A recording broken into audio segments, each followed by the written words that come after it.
शक्तीपीठ महामार्गाविरोधात मुंबईतील आझाद मैदानामध्ये एल्गार पुकारला गेलाय। 12 जिल्ह्यांमधील 3000पेक्षा जास्त शेतकऱ्यांनी आंदोलनात सहभाग घेतलेला आहे।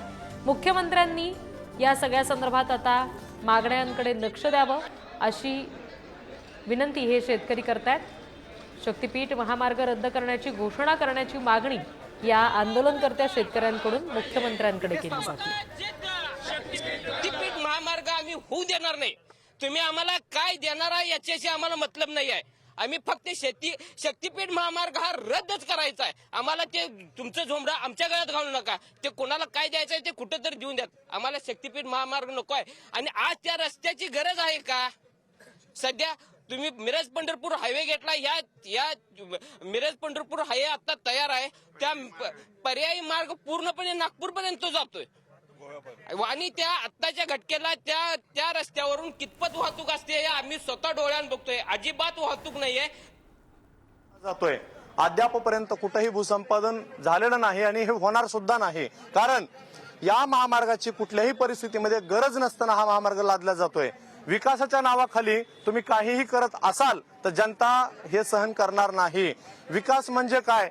फक्त आणि फक्त लूट एवढंच फक्त सरकारचं हे धोरण आहे। म्हणून मराठवाडा असेल, विदर्भ असेल आणि पश्चिम महाराष्ट्र असेल, इथला शेतकरी पूर्ण जागा झालेला आहे।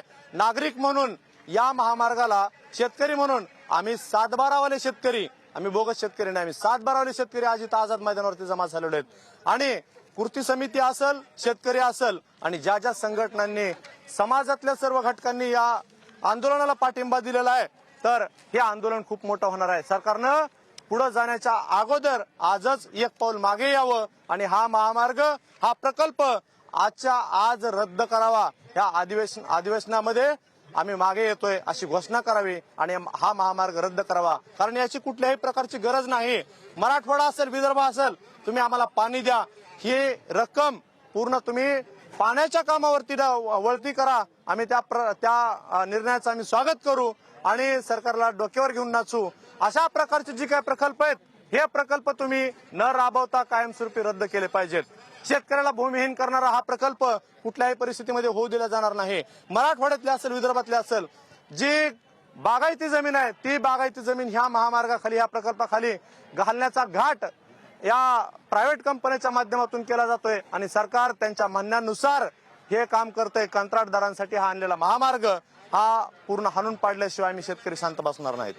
सगळ्यात मोठा गैरसमज मॅडम यवतमाळ जिल्ह्यात मध्ये झालेला आहे की तिथले शेतकरी मान्य झालेले आहेत। हे गैरसमज खरोखर खोटा आहे।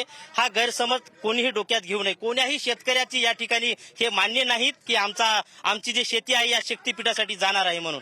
हा गैरसमज सर्व शेतकऱ्यांनी म्हणजे गैरसमज पसरू नये हे या मीडियाच्या माध्यमातून मी सर्वांना विनंती करतो।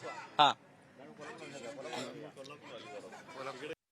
आमची तुमच्या मीडियाच्या माध्यमातून विनंती की आमचा शक्तीपीठ महामार्ग रद्द झालाच पाहिजे। आमची हे जन्मजन्मीची भाकर या जुलमी सरकारनं वडून घेण्याचं काम केलं, याला तुम्ही दाखवा। आणि आम्ही आमच्या हिशोबानं जोपर्यंत आमचा शक्तीपीठ महामार्ग रद्द होणार नाही तोपर्यंत या आझाद मैदानावर उठणार नाही।